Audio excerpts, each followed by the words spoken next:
ఈ కథనే భయం. ఇంకేం చేస్తాడు వ్యాసుడు? వ్యాసుడు లేదు వాడు తాతయ్యతో మాత్రం ఏం చేస్తాడు? కథ పోయినప్పుడు ఎవరి వల్ల డేంజర్ లేకుండా ఉండేటువంటి క్యారెక్టర్లన్నీ చూపించాడు వ్యాసుడు. అంటే వీళ్ళని చూశాక ధృతరాష్ట్రుడిని ప్రపంచంలో ఎవరిని చూసినా భయపడక్కర్లేదు, మోసపోక్కర్లేదు, అలాంటి వాడు కూడా. చూడండి, లేక ఆ వేసిన క్వశ్చన్ నీకు ఎప్పుడు కట్టింది ఎక్కడ? ఎంత తెలియగల వాళ్ళు ఉన్నారు మహానుభావులు. లిటిగంటుకున్నటువంటి బ్రెయిన్ ఎక్కడా తెలియగల వాడికి ఉంటుందా? అందుకని ధర్మం ఆచరిస్తే అధర్మం దెబ్బతింటుంది, అధర్మం ఆచరిస్తే ధర్మం దెబ్బతింటుంది. ఈ రెంట్లో ఏది బలం ఉందో, రెండు సమాన బలం ఉంటారా? అది దక్కర్లేదు. పోండి, మీరు మీకు మౌన నమస్కారం అంటే వీడు ఈయన అన్నాడు, ఉరై మొదటి చెప్పిందే సమాధానం. కానీ మృత్యు ఉందా లేదా అని నువ్వు అడిగావా? రెండు సత్యం అన్నాను చూడు. నువ్వు బాగుపడేటువంటి బుద్ధి నీకు కలిగాలి, కానీ ఉన్నాయి రెండు అక్కడే ఉన్నాయి సత్యం. ఉభయమే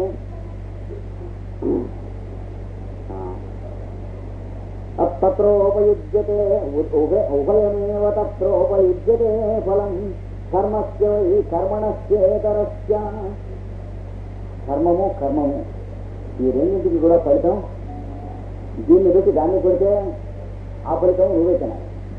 దీన్ని పెట్టి అధర్మాన్ని కొట్టుకుని రక్షింపబడితే దాని ఫలితం నువ్వే తినాలి. కనుక రెండు అక్కడ ఉన్నాయి, నీకేది కావాలో అది చూసుకోమని వరకు చెప్పాను. ఇప్పుడు కూడా అదే చెబుతున్నాను. ధర్మాధర్మాలు రెండు కూడాను నీలోనే ఉన్నాయి. ఆచరించడం ఏది ఆచరిస్తావో దాన్ని బట్టి నువ్వు బాగుపడకపోతాం ఉంటుంది. రెండు నీలోనే ఉన్నాయి. నేనేం చెప్పాను, మళ్ళీ అదే చెబుతున్నాను. దుర్యోధనుడికి ఇలా ఆచరిస్తే ధర్మం, ఇలా ఆచరిస్తే అధర్మం అని చెప్పినప్పుడు అన్నీ విని ఏమన్నాడు? జ్ఞానామి ధర్మం. నువ్వు ధర్మం అంటే ఏమిటి చెబుతున్నావు అది నాకు తెలుసు, నాకు తెలుసు మాత్రం. కానీ నహిమే ప్రవృత్తి, అది చేద్దామనేటువంటి సంకల్పం నాకు లేదు. నేను చేయొద్దని అనుకుంటున్నాను. నువ్వు చెప్పిన దాన్ని నాకు నమ్మకం లేదు. ఇంకే నువ్వేం చెప్తావు అన్నాడు.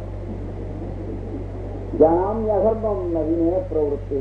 నువ్వు ఏదైతే వద్దని అధర్మం అని అంటున్నావో అది నాకు తెలుసు, అది అధర్మం అని. కానీ అది చేయొద్దనేటువంటి నాకు అనిపించట్లేదు మనసులో. నువ్వేం చేస్తావు? నీకు నీ తీరు ఎలా అయితే ఉందో నాకు నా తీరు ఎలాగే ఉంది. నీకేది మంచి అనిపిస్తుందో నాకు ఇంకోటి మంచి అనిపిస్తుంది. నీకేది చెడు అనిపిస్తుందో నాకు ఇంకోటి చెడు అనిపిస్తుంది అన్నాడు. అలాంటి వాడి తండ్రి, వాడి అబ్బా వీడు అదుర్యోధనుడు. అలాంటి వాడికి రెండు నీలోనే ఉన్నాయి. కనుక అయినా నేను చెప్పేది నువ్వే చెబుతున్నావు కదా. ఈ రెండులో ఏది ఆచరించడం అనేది నువ్వేదంటే దాన్ని బట్టి బతకటమా లేకపోవటమా, నశించటమా ఉండటమా, మృత్యువా అమృతత్వమా మోక్షమా శాశ్వతత్వం అనేటువంటిది. దాని ముందు నువ్వు శాశ్వతత్వాన్ని భావన చేసి ధ్యానం చేసినట్లయితే పరబ్రహ్మ ధ్యానం చేసినటువంటి వాడే పరబ్రహ్మం అవుతూ ఉన్నావు అని మళ్ళీ స్థాపిస్తున్నాడు. కర్మాచరణం వలన మానవుడు ఉద్ధరింపబడతాడు. ప్రధానమైన సత్కర్మ ఆచరిస్తే సత్కర్మ ఫలమైనటువంటి స్వర్గం అనబడేటువంటి ఒక స్థితి వస్తుంది. దుష్కర్మ ఆచరిస్తే దుష్కర్మ ఫలంగా నరకం అని చెప్పబడేటువంటి ఒక పాపఫలం సంక్రమిస్తుంది. దీనివల్లనే మానవుడు ఉద్ధరింపబడటం కానీ అధమస్థితికి వెళ్ళటం కానీ ఉంటుంది పెద్దలు చెప్తున్నారు. దీన్ని బట్టి కర్మాచరణం వల్లనే మానవుడు జ్ఞానం పొందటం లేకపోతే అజ్ఞానం పొందటం ఇది ఉంటుంది. ఇది మరి సత్యమే కదా అని అడిగారు. మొదటి కూడా రెండు రకాలైన నమ్మినటువంటి వాళ్ళు ఉన్నారు. అంటే రెండు మతాల వాళ్ళు ఏం కాదు, రెండు విధంగా నమ్మిన వాళ్ళు. మనం ఏదైనా సత్కర్మాచరణం చేసినట్లయితే అంటే రోజు శుచిగా ఉండి స్నానం చేసుకుని సంచార్జన స్నానాలు చేసుకుని ఆస్తిక బుద్ధి కలిగి ఉండి జీవరాశులంటూ భూతదయ శాంతి శాంతి మొదలైనవి కలిగి ఉండి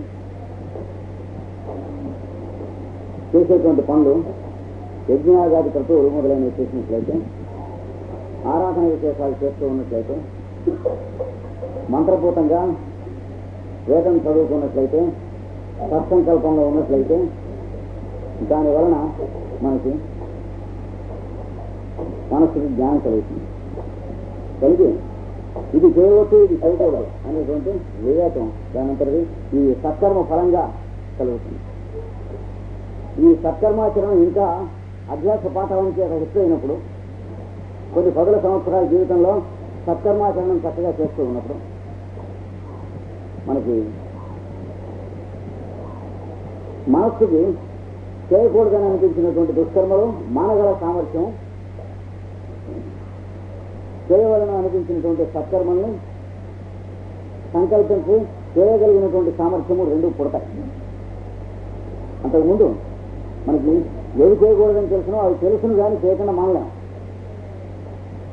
అంటే మనకి తెలిసిన మంచి విషయాలకి మనం ఆచరించేటువంటి ఆచరణకి ఏ విధమైన సంబంధం లేదు ఎవరికి కూడా. అంటే ఒక యోగాభ్యాసం చేసినటువంటి మహానుభావుడికి తప్ప.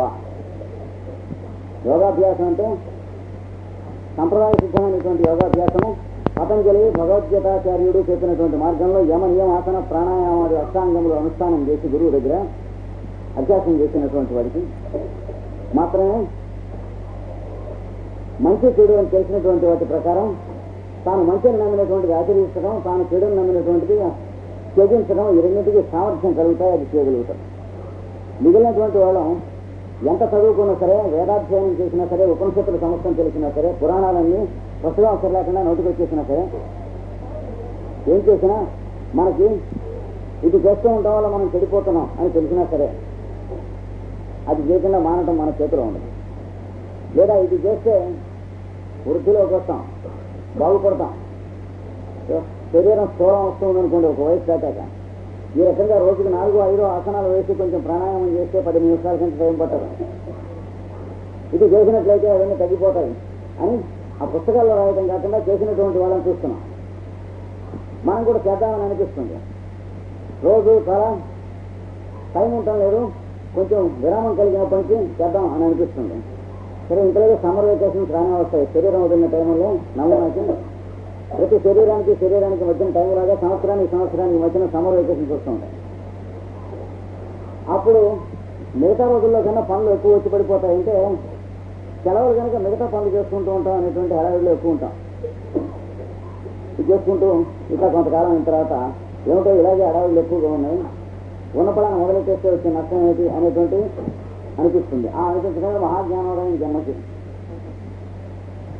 అని రేపే మొదలు పెడదాం. ఇంటి దగ్గరే ఉన్నాం కదా, ఎన్ని పనులున్నా తెల్లవారుసామం చేయటం లేదు కదా, ఆ పనులు బయట పనులు. అందుకని తెల్లవారుసామనా లేచి అంటే ఎన్నింటికి, తెల్లవారుసామం 4ంటికి లేచింటే కొంత ప్రయత్నం కావాలి. తెల్లవారుసామం కొన్ని 7ంటికో 8ంటికో లేచి అనుకుంటా చేసి ఆచరణ చేసుకుంటాం. 5ంటికి వేద్దాం అనుకున్నాం సంసార పక్షంగా, మరీ తెల్లవారుసామనే కాదు, మరీ తెల్లారిపోయాక కాదు, 5 గంటలు వేద్దాం అని అనిపించినప్పుడు మెలకు వస్తుంది, మెలకు రాకపోదాం. కానీ మెలకు రాలేదని మనం నమ్మదలుచుకున్నాం. తెల్లవారుసామం జరిగినటువంటి మనఃప్రవృత్తి బాగా తెల్లవారిన తర్వాత మనకి మనం సమాధానం చెప్పుకుంటాం. ఎందుకంటే మెలకు రాలేదు, ఈవేళ వచ్చినట్టయితే లేచేవాడు నేను అప్పటికి లోపల 3 కరణాలు శుద్ధిగానే ఉన్నారని అనుకుంటాం. అంటే త్రికరణ శుద్ధి. ఆ మర్నాడు గడియారం టైం తీసి పెట్టుకుని మరీ చేతికి అంతే దగ్గరగా పెట్టుకుంటాం. ఎందుకంటే మనం నిద్రలో అది ఎలా కొడుతున్నట్టు తెలియనట్లును, తెలియకుండానే దాన్ని నొక్కేసినట్లును మనం తర్వాత మెలకు వచ్చాక అనుకున్నందుకు. ఇట్లాంటి లీలలన్నీ కృష్ణలీల లోపల రోజు జరుగుతూ ఉంటాయి. కృష్ణుడు చేస్తే కృష్ణలీలలు అవుతాయి, జగధీతం కోసం చేశాడు కనుక. మనం చేస్తే మన పతనానికి లీలలు అవుతాయి. ఇవన్నీ ఇలా జరుగుతూనే ఉంటుంది. రేపు చేద్దాం, ఎల్లుండి చేద్దాం అని అనుకుంటూ ఉండి 60 ఏళ్ళు దాటిపోతాయి. 60 ఏళ్ళు వచ్చాయి, చదువుకోక మనగొట్టుకొని అన్నట్టు ఇప్పుడు ఆసనాలు ఏమిటి అని చెప్పి ఆ మృత్యు గెలిగిపోయి అది వచ్చేసి ఆ ధృతరాష్ట్రుడు చెప్పినట్టు కూలేసి పట్టుకెళ్ళినట్టు పట్టుకెళ్ళిపోతుంది. ఏ మంచి పని అయినా సరే మనకి ఇది మంచిదని తెలిసిన దానివల్ల మనకి ఏ విధమైన ఉపయోగం లేదు. కొన్ని లక్షల విషయాలు మనకి తెలుసు ఇది మంచి అని, దానికి మనకి రుణానుబంధం లేదు. ఉపయోగం అందులో ఏ పూచి ఉపూలంతైనా మనం ఆచరించినది ఏదైనా ఉంటే అది మనకు అక్కడికి వస్తుంది, కానీ మిగిలిన ఏం పనికిరాదు. అయితే మనం ఎన్ని తెలిసిన అలా ఎవడన్నా మనకు లోకోయి వినటానికి కూర్చుంటే అలా చదువుతూ ఉంటాం, వాడు వింటూ ఉంటాం అన్ని తెలుస్తాం. ఓ మైక్ ఇక్కడ పెట్టండి, పుస్తకం కూడా అక్కర్లే, ఇక్కడ కూర్చోబెట్టండి. ఎవరో ఒకరిని కాదు ఆడియన్స్ అక్కర్లే, ఆడియన్ అన్నాడు ఆయన. ఒకటి కూర్చోబెట్టి చెప్పేస్తాం, చదువుతుంటే జన్మం తగ్గిందని చెబుతున్నాం. మరి అయిపోవు అంటే టైం అయిపోతుంది అని చెప్పవలసిన అన్నట్టు మంచి విషయాలు. కానీ వచ్చి కూడా ఇలా ఉన్నారు అంటే వచ్చనటానికి ఏంటి, అది మనకు అక్కడికి రావడానికి ఏం సమస్య లేదు. ఈ రెంటికి సంబంధం కావాలి. ఈ రెంటికి సంబంధం కావాలంటే ఒకే ఒక స్థితి కావాలి. దానికి కావాల్సిన సాధన ఒకటే, యోగాభ్యాసం. యోగస్థ కురు కర్మ అని. యోగస్థితిలో సత్కర్మాచరణం చేయడానికి నీకు బుద్ధి పుట్టడం చేయడానికి ఒళ్ళు ఉంచడం రెండు వస్తాయి, లేకపోతే సత్కర్మాచరణాన్ని మెచ్చుకుంటామనే దొంగవేషాలు మాత్రం వస్తాయి. ప్రాణాయామం అంటే ఎంత గొప్ప అనుకున్నారు? శీర్షాసనం అంటే సాక్షాత్తు పరబ్రహ్మం తలకిందుగా దిక్కినట్టే ఇలాంటివన్నీ చెప్పుకుంటూ ఉంటాం. ఎంత గొప్ప విషయమైనా సరే దాని గురించి గొప్పదనాన్ని చెప్పుకునేటువంటి దొంగవేషాలు మనకు అలవాటు అవుతాయి. తీర్థయాత్ర చేసి రమ్మన్నారు, ఎంత మంచిది చేసేస్తే అని చెప్పడం అలవాటు అవుతుంది. ఎందుకని చేసి రావడానికి బయలుదేరడానికి ఒళ్ళు వంగదు కనుక. వంగాలంటే ఒళ్ళు వంగటం అన్నారే, వంగాలంటే యోగాభ్యాసం చేయాలి. అందుకని యోగస్థ కురు కర్మ అని ఇలా చెప్తాను. ఇది చేస్తే ఈ సత్కర్మాచరణం చేసినటువంటి దానివల్ల యోగం అనేది సత్కర్మ ఆచరణ చేసినందువల్ల వచ్చిన ఫలితంగా సత్ జ్ఞానం కలుగుతుంది. సత్ జ్ఞానం వల్ల ఆత్మ దర్శన కాంక్ష కలుగుతుంది. అది కలిగినందువల్ల సర్వాంతర్యామి పరబ్రహ్మమైనటువంటి ఆత్మ యందు మనస్సు నిశ్చలత పొందడానికి కావలసినటువంటి సాన్నిహిత్యం వస్తుంది. అది రావటం వల్ల మోసం వస్తుంది అని కొందరు చెప్పారు. ఇంకొందరు అన్నారు సత్కర్మ ఆచరించడం వల్ల అని మీరు అన్నారు, బాగానే ఉంది. ఏది సత్కర్మలో ఏది అసత్కర్మలో ముందు మనకు తెలియకుండా ఎట్లా ఆచరించడం మొదలు పెడదాం. చెప్పింది బాగానే ఉంది, మనకి ముందు తెలియాలి అసలు విషయం. అందుకని జ్ఞానం కొంత కలిగి ఆత్మానాత్మ వివేకం చేసుకోవాలి. చేసుకుని దేహేంద్రియ మూలం ఇది ఆత్మ అనేటువంటి భ్రాంతి మనం కలిగించుకుని ఈ దేహం కాదు నేను, ఇందులో ఉన్నటువంటి అంతర్యాన్ని అయినటువంటి ఆత్మ అనేటువంటిది స్థాపించుకోవాలి మనస్సులో. స్థాపించుకున్నందువల్ల సద్జ్ఞానం కలుగుతుంది. సద్జ్ఞానం కలిగినందువల్ల ఇందాక నుంచి నువ్వు చెప్పిన విషయాలన్నీ మనకు తెలుస్తాయి, మంచి అప్పుడు ఆచరిస్తాం. జ్ఞానం కలగడం వల్ల సత్కర్మ మనకు పనికి వస్తుంది, కానీ జ్ఞానం కలగకపోతే కర్మ సత్కర్మ ఏదో దుష్కర్మ ఏదో ఏమిటి ఎవరైతే చేస్తే అది చేయటమే అని కొంతమంది. అది కాదయ్యా, మొట్టమొదటి అర్థం అవుతుందా? కొంతకాలం ఆచరిస్తే కానీ అర్థం అవుతుంది, జ్ఞానం ముందు కలుగుతుందా? కర్మ ఆచరిస్తే కానీ జ్ఞానం కలగదని ఒక పార్టీ. మొదటి పార్టీ ఏమో సత్కర్మ ఆచరిస్తే కానీ సజ్ఞానం కలగదని. రెండవ పార్టీ ఏ కర్మ ఆచరించాలో ఏ కర్మ ఆచరించకూడదో తెలియడానికి జ్ఞానం కలగాలి కనుక అది కలిగితే కానీ సత్కర్మ ఎలా ఆచరిస్తామో ఈ పార్టీ. వీళ్ళిద్దరూ ఇలా దెబ్బలాడుకుంటూ ఉండగా కొన్ని లక్షల సంవత్సరాలు దెబ్బలాడుకున్నారు. దానికి ఫలితంగా అనేక మతాలు పుట్టినాయి. ఏ మతాల వాళ్ళు ఆ మతాల వాళ్ళకి ఇలాగే పోల్డంగా వేసుకుంటాం. వీళ్ళు జరుగుతూ ఉన్నాయి, ఇప్పుడు జరిగినట్టే అప్పుడు జరుగుతూ ఉంటే భగవద్గీతలో కృష్ణుడు వచ్చి అర్జునుడు కృష్ణుడు మాట్లాడుకుంటూ ఉండగా వచ్చారు. వీళ్ళంతా పిల్లకాయ సన్నాసులు అన్నారు. అర్జున్ కృష్ణుడు ఎన్ని వేల సంవత్సరాలు లక్షల సంవత్సరాల నుంచి చెప్పిన ఈ రెండు పార్టీల వాళ్ళు పెద్దవాళ్ళని కూడా పట్టుకుని, పెద్దవాళ్ళు అంటే కొందరు ఈ పెరిగి ఉంటాయి, కొందరు ఈ పెరిగి ఉంటాయి, జుట్టు పెరిగి ఉంటుందా, అలాంటి మహానుభావులు అందరినీ పట్టుకుని పిల్లకాయ బాగా ప్రవదంతి నా పండిత సాంఖ్యము యోగమును ఇది ఉంటే అది వస్తుంది అనేవాడు, అది ఉంటే ఇది వస్తుంది అన్నాడు. పిల్లకాయ ఉండే కొడుకు ఉంటే గొడవ చేశా నేను చెప్పింది. అదేమిటా నువ్వు పెద్దవాడు, వీళ్ళందరూ పిల్లకాయలు. ఏం లేదు, ఆచరణలోకి తెచ్చండి. ఆ ఒడ్డున కూర్చుని వాళ్ళు వీళ్ళు కూడా కబుర్లు చెప్పుకుంటున్నారు. 8,000 సంవత్సరాలు వెళ్ళిపోయినాయి వాళ్ళకి నిలిగాను. ఇందులో ఏ పక్క నుంచి రేవులోకి దిగినా స్నానం చేసి ఉండేవాళ్ళు వీళ్ళు. ఒడ్డున కూర్చుని స్నానాన్ని గురించి మాట్లాడుకుంటూ స్నానం చేయకుండా కట్టారు వీళ్ళంతా అన్నారు. స్నానము దాని ప్రశస్తి, దాని గురించి కృష్ణ ఒడ్డున కూర్చున్నాం చెప్పుకుంటూ పెద్దవాళ్ళు అయిపోయినారు. స్నానము దానివల్ల లాభనష్టములు, కృష్ణాజలములు దాని యొక్క గొప్పతనము. కృష్ణా నది ఎక్కడ పుట్టింది, ఏ శతాబ్దిలో పుట్టింది, గ్రీసు ఉందా కనుక ఈ మహాకవుల గురించి రాజకీయ నాయకులు అడ్డమైన వాళ్ళు నిలువైన వాళ్ళు కూడాను ఈ మధ్య వాళ్ళకి సత్కారాలు చేస్తున్నారు. పోయిన నాయకులకి అంటే పోతన గారితో మూడింది, ఆయన ఊరు మూడింది, 7 రోజులు వచ్చినాయి. ఒక సంవత్సరం పోతన గారిని పట్టించారు. తర్వాత ఈ సంవత్సరం నన్నయ్య గారికి మూడింది. అంటే రాజకీయ నాయకులైనటువంటి అస్పృశ్యులైన రాజకీయ నాయకులను ముట్టుకోవాల్సిన గతి వచ్చింది వాళ్ళకి. ఎన్నడైనా రాజకీయ నాయకులు నన్నయ్య చెప్పినా తాకవలసినటువంటి దుస్థితి వచ్చిందండి. అలాంటి వాళ్ళు నన్నయ్యని గురించి ఏదైనా మంచి ముక్క చెబుతారేమో అని రాజమండ్రిలో వెళ్ళి కూర్చాం. నిన్న నన్నయ్య తెలుగువాడా కన్నడవాడా అంటే నన్నయ్య ఏం చెప్తాడు అనే దాకా రావడానికి అవకాశం లేకుండా నన్నయ్య పుస్తకాలు ఇంతవరకు అర్థమైనటువంటి ఎర్రబైండ్లా నల్లబైండ్లా, రాయల్ సైజా తక్కువ సైజా, అంటే తెలివి ఎక్కువ ఉపయోగం తక్కువ ఉన్నటువంటి వాడు. వాళ్ళంతా ఈ నన్నయ్యని గురించి సంవత్సరం పొడుగుతా వాదించుకున్న అసమర్థులు, వ్యర్థులు, నన్నది ఒక్క పద్యం కూడా చెప్పనటువంటి చెప్పకుండా 10 రోజులు ఉపన్యాసాలు ఇచ్చినటువంటి వాళ్ళు న్యూసెన్స్ ఫెలోస్ అంతా ఏం చేశారో ఈ సాంఖ్యం యోగం చేసిన వాళ్ళంతా కూడా అంతే చేశారు. ఇప్పుడు నన్నయ్య తెలుగువాడో కన్నడం వాడో అరవాడో అనే దాని గురించి చెప్పక్కర్లేకుండా నన్నయ్య పద్యాలు 4 చదివి ఇది నేర్చుకున్నది ఈ మంచి ముక్కలు చెప్పాడు అని చెప్పుంటే వాడొక్కడు మొగాడు అయి ఉండేవాడు, కనీసం ఆడదైనా అయి ఉండేవాడు. ఈ మిగతా చెప్పిన వాళ్ళంతా 3వ రకం అయిపోయారు. మరి మనకి నన్నయ్య తరఫున పనికొచ్చేవాడు ఒక్కడు లేకపోయి ఇంతమంది పండితులు వేదిక ఎక్కి డిగ్రీ గందరగోళం చేసి నేను నన్నయ్య మీద వ్యాసం వేసాను చూడుకోండి, నేను ఉపన్యాసం ఇచ్చాను చూడండి, రేడియోలో స్పీచ్ ఇచ్చాను చూడండి, సొంత డబ్బా కొట్టుకుంటే సరిపోయింది నన్నయ్య పేర. మరి అంతేనా మనం కూడా చేసేది? కృష్ణుడు అందుకనే చూసి సాంఖ్య యోగవు పృథక్ బారా ప్రవదంతి నా పండిత. పెద్దవాళ్ళు తెలిసిన వాళ్ళు కూడా ఇలాగా కర్మ వలన జ్ఞానం వస్తుందా, జ్ఞానం వలన కర్మ వస్తుందా అని చెప్పి వ్యర్థమైనటువంటి సమస్యలతో చర్చించుకుని జీవితాన్ని వ్యర్థం చేసుకున్నటువంటి వాళ్ళు ఉండరు. వాళ్ళు చెప్పిన వింటుంటే నువ్వు కూడా అలాగే వెళ్ళిపోతా ఉన్నాడు. ఇలా రథంలో కూర్చుని ఇలా ఏడుస్తాడు, ఇలా క్యాలెండర్లో బొమ్మ వేస్తారు చూడండి, అర్జునుడు బొమ్మ. వాడు కూడా ఒక యోగాచార్యుడే, వాడు ప్రపంచానికి ఒక యోగాన్ని నేర్పాడు. ఏమిటది? వికార యోగం. అర్జున వికార, దానికి కూడా యోగం అనే పేరు ఉంటుంది. మొత్తం భగవద్గీతలో 18 అధ్యాయాల్లో పాపం 2వది సాంఖ్యయోగం అంటే అర్థం ఉంది. కృష్ణుడు చెప్పినటువంటి ఇది బలా ఉంది. ఏదో జ్ఞానయోగం, కర్మయోగం, అక్షర పరబ్రహ్మయోగం, మోక్ష జ్ఞాపకయోగం, విషాద యోగం. అది కూడా యోగం అంటే అది కూడా యోగం కాకపోతే మరి మా కులం వాడికి ఉద్యోగం ఇస్తుంటాం, మా మేనల్డికి ఉద్యోగం ఇస్తాం, ఇదే కదా. ఏది బాబాయిలు, తండ్రులు, గురువులు, అన్నదమ్ములు వాళ్ళంతా ఉన్నారు, యుద్ధం ఎలా చేస్తాం? అదే విషాద యోగం అంటే. అంటే మనవాడైతే ఒక రూలును, ఇంకోడైతే ఇంకో రూలు. అది అర్జునుడు మనకు నేర్పింది. కృష్ణుడు భగవద్గీత ఉపదేశం చేయకమునుకు అర్జునుడు అదృష్టవంతుడు కనుక గీతోపదేశంతో ఆ విషాద యోగం వదిలిపెట్టి తరించాడు. భారతదేశం విషాద యోగంలో ఉంది, భగవద్గీతను లెక్క చేయకుండా.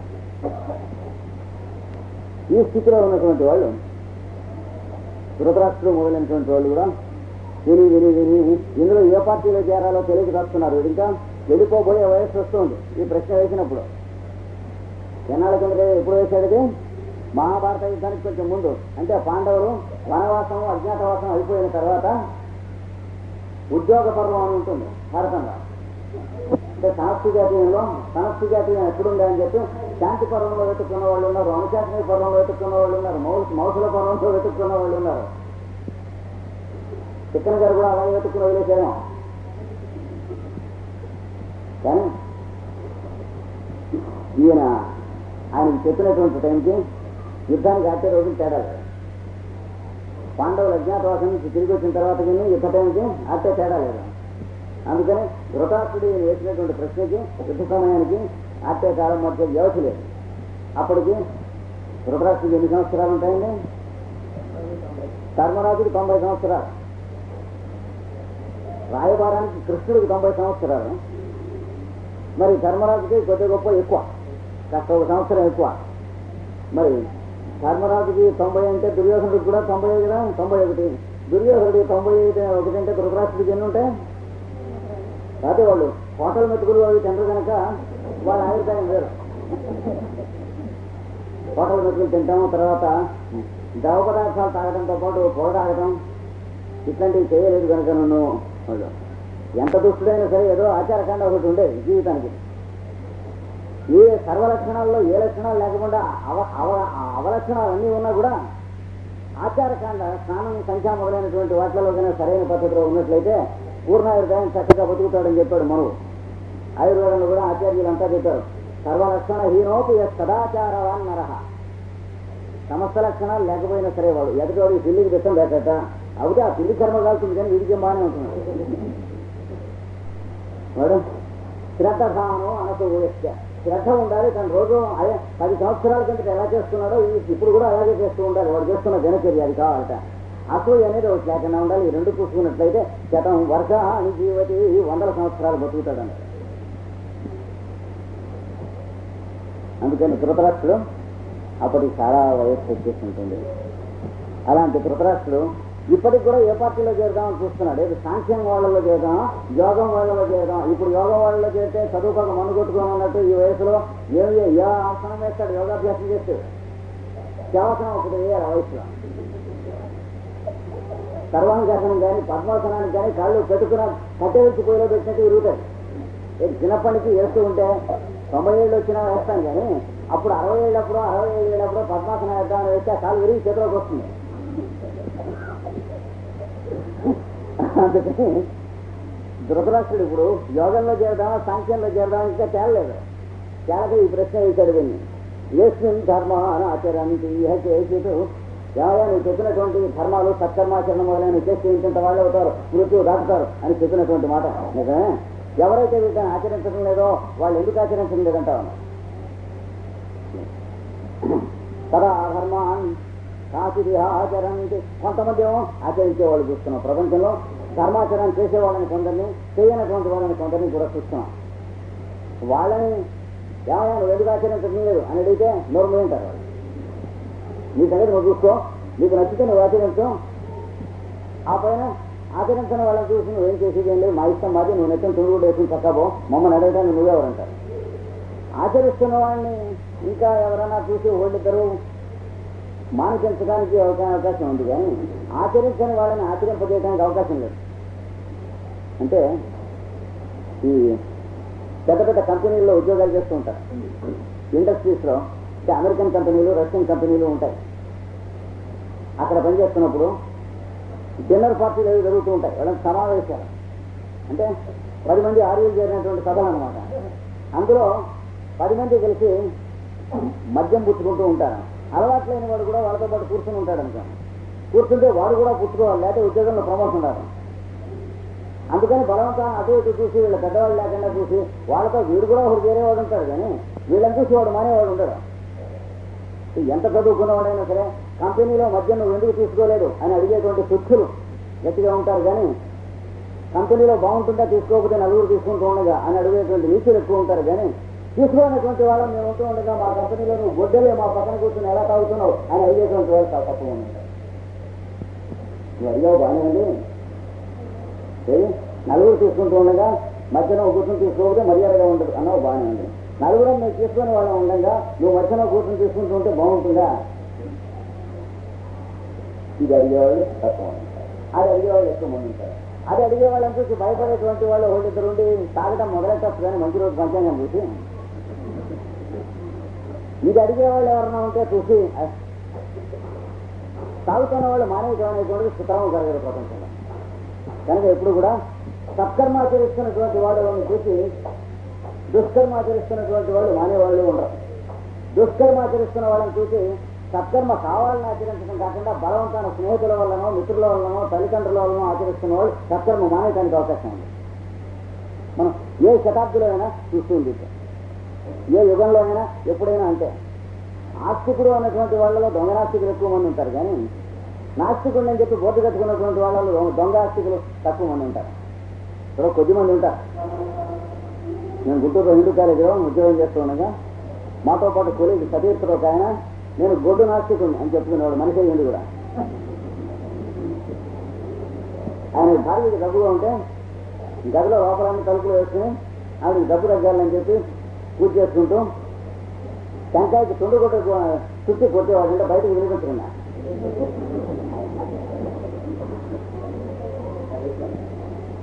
చాలా తక్కువ ఉంటారు. ధృతరాష్ట్రుడు లాంటి వయస్సులో ఉన్నప్పుడు ఇది అడుగుతున్నారు. కొంతమంది సత్కర్మ ఆచరించేవాళ్ళు ఉన్నారు, కొంతమంది ఆచరించని వాళ్ళు ఉన్నారు. వీళ్ళని ఆచరించే వాళ్ళలోనూ కలపలేము, వాళ్ళని మానే వాళ్ళలోనూ కలపలేము. ఇప్పుడు నా బాధ ఏమిటంటే ఆయన అంటూ ఉంది ధర్మం పాపేన ప్రతిహన్యతే హన్యతే స్థిత్. ధర్మం చేస్తే పుణ్యకర్మ చేస్తే పుణ్యం వస్తుందన్నారు, చేయకపోతే పాపం వస్తుందన్నారు. ధర్మము పాపం వలన ఓడిపోతుందే ఈ ప్రపంచంలో. అంటే మనిషికి పాపం ఎక్కువై ధర్మం ఆచరించకపోవటం అనేది చూస్తున్నాం. లేదా ఉదాహో ధర్మ ప్రతిహంతి పాపం, ధర్మమే బలవత్తరం అయి పాపాన్ని దెబ్బకొట్టేసేసి ధర్మమే వస్తున్నదా? అంటే ధర్మం పాపాన్ని ఓడిస్తుందా, పాపం ధర్మాన్ని ఓడిస్తున్నదా? ఈ రెండింటిలో ఏది నిజమైనా సరే ధర్మాత్ములంతా అధర్మాత్ములు అయిపోయి ఉండాల్సింది, అధర్మాత్ములంతా లేకపోతే ధర్మాత్ములైనా అయిపోయి ఉండాల్సింది. ఏదో తెగిపోయే ప్రశ్నలు విడిస్తే ఈ ప్రశ్నలు అసలు ఎక్కడున్నాయో మనకి తెలియదు. అడ్రస్ కూడా వాడు పట్టుకొస్తున్నాడు ఒకటి ధృతరాష్ట్రుడు. ఎంత పండితుడు, ఎంత పెద్దవాడు, ఎంత కోర్టులో క్రిమినల్ లాయర్ కూడా పోలగొట్టడానికి వీళ్ళని ప్రశ్నలు ఎక్కడున్నాయో ఒకటి తవ్వి చేస్తున్నాడు. చెప్తే అప్పుడు ఆయన సనత్సు జాతుల వారు చెప్పారు, ఉభయమేవ తత్ర ఉపయుజ్యతే ఫలం. ఒరే అది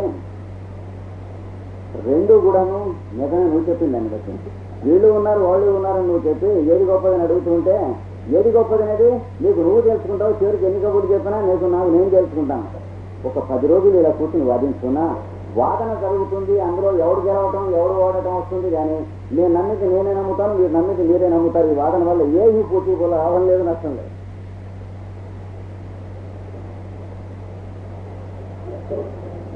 ఏమండి తను నమ్మినది ఇద్దరు, నీ నమ్మకం మీది, నా నమ్మకం మాది. ఈ ఇద్దరు నమ్మకాలు కుంటికాలలో పెట్టి వాదించుకుంటాం. మీరు చెప్పేదానికి ప్రమాణాలు మీరు పట్టుకొస్తారు, నేను చెప్పేదానికి ప్రమాణాలు నేను పట్టుకొస్తాను. ఈ ఇద్దరు ప్రమాణాలు పెట్టి కొట్టుకుంటారు. బాణకర్రలు పెట్టి కొట్టుకున్నట. ఈ కొట్టుకుని దుమ్ముడు చేసుకుంటాం. అయిపోయిన తర్వాత ఇంటికి వెళ్ళాక అంతకుముందు వాడి నమ్మకాలు వాళ్ళే, ఈ నమ్మకాలు వీడు ఏమి తేడా ఉండదు. ఈ వాదించుకుంటాం వల్ల ఖండన మండనాదుల వల్ల వచ్చేటువంటిది ఏమీ లేదు. కాకపోతే కొంచెం ప్రాణాయామం చేయరు కనుక ఉచ్ఛ్వాస నిశ్వాసాలు కొంచెం ఎక్కువగా జరుగుతాయి. అంతకంటే ఇందులో శరీరం హైరాణ పట్టడం, చెమట రావటం, తర్వాత స్నానం చేయడానికి పనికొచ్చే తప్ప ఏమీ లేదండి దీనివల్ల వాదన ఖండన మండనాదుల వల్ల. One who is convinced against his will believes the older things still అన్నాడు వస్తాడు. తనకి ఇష్టం లేని దాన్ని నమ్మకపోతే తుపాకి పెట్టి పిలుస్తూ ఉంటే నమ్ముతాను ఇంటికి వెళ్ళి ఎందుకు నమ్ముతాడు, వాడికి తెలుసుకుంటే వాడు చేస్తాడు.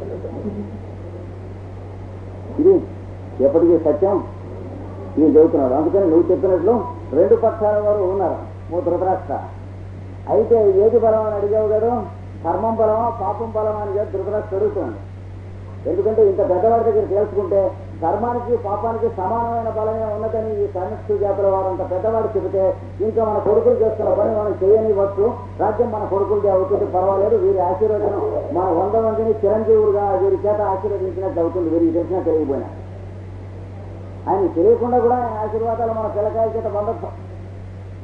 అది ధృతరాష్ట్రుడి యొక్క లెక్క. ఈయన అన్నాడు. అందుకని ఉభయమేవ తతో ప్రయుజ్యతే ఫలం. రెండింటికి ఫలితం ఉన్నదా. అధర్మం